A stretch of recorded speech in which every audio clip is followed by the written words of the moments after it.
Minecraft, but the world size is limited by the amount of likes the series gets. 1 like equals 1 block.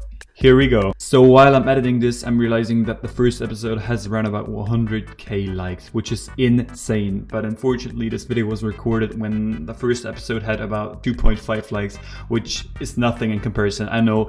But I didn't want to keep this content from you, so please be patient. I'm already working on the next episode, which is gonna be insane. So let's get right into this video. So right when I opened the world, I noticed that one of the trees I had planted in the last episode had grown to be a giant tree as well. Like, what are the odds of that happening, right? Anyways, since the new world size was 50 by 50, I now had access to water, as well as wool from this sheep, which I'm gonna call Paul. I then encountered this zombie who dropped me a potato, which means that I now can be Potato Boy. Woo! Nonetheless, because it started to get dark, I decided it was probably smart to get myself some shears in order to get wool to craft myself a bed. But my only sheep, of course, only dropped 1 piece of wool, which wasn't enough for 1 bed, and I had to barricade myself in this cave in order, well, not to die.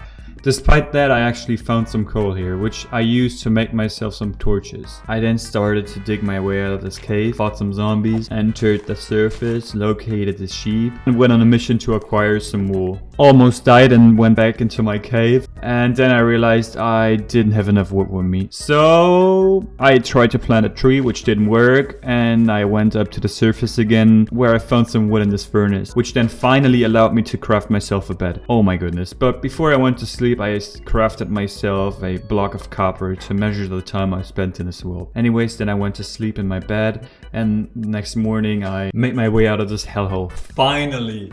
And I got working on acquiring some food so I could go down in the cave to keep my promise from last episode. I did this by bone mealing my only potato over and over again till I had enough. So I felt comfortable making myself some baked potatoes. Then I built myself a chest to store all my valuables, used my baked potatoes to regenerate, almost died to this creeper, countered this wandering trader, and then I pulled off some insane John Wick moves on all these creepers that spawn around me. I couldn't buy anything from the wandering trader, so I went down to the mines to find the cave from last episode, which turned out to be a dungeon, where a creeper even dropped me a music disc because he was shot by a skeleton. Then I quickly lit up the spawner, sealed off the entrance to the nearby caves, and started looting these chests, where I found 2 golden apples and yeah, not really that much more, but now I have 2 golden apples. Yay! In the next episode, I'm gonna explore this pillager outpost, and maybe I'm gonna find something even better, so stay tuned.